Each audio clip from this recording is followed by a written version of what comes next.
Hi, welcome to today's video. My name's Paul. So today it's a short video and I'm painting a watercolor landscape. I'm using partly a wet technique, especially in the top half of the painting, and you can see I've just sprayed lots of water onto the top half of the paper. And the reason for that is, so with watercolor you can have wet in wet, or for example wet in dry, and all that means is the paint of course is wet, but the paper can either be wet or dry to begin with.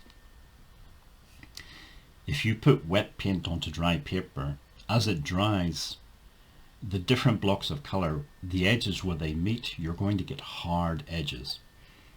Whereas if you use wet in wet, the paint will blend and mix and you'll get soft edges. In the sky, I think the soft edges work better in general. So if you have your clouds with a little bit of blending and mixing going on, it does look a bit more natural, I think. Okay, so also this painting is done entirely from imagination. Well, there's bound to be a bit of memory in there as well, of course, but mostly imagination.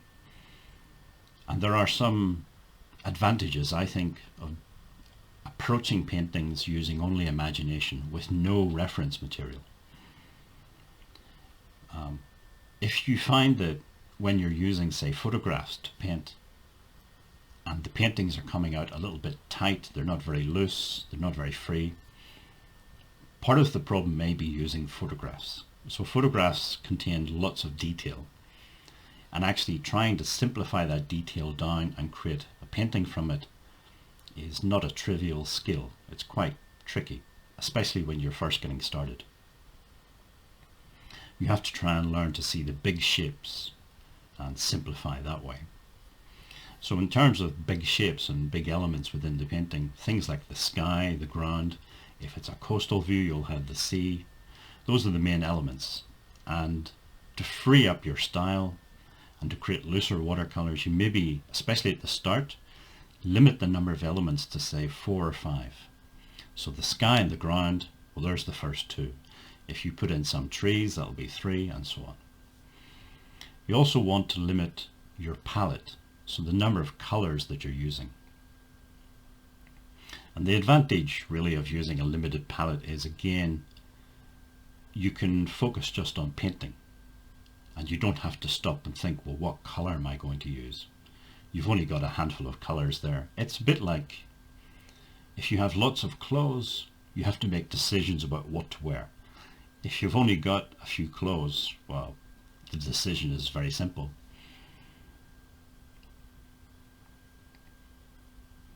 Other advantages to using imagination are, of course, you don't have to worry about any copyright issues.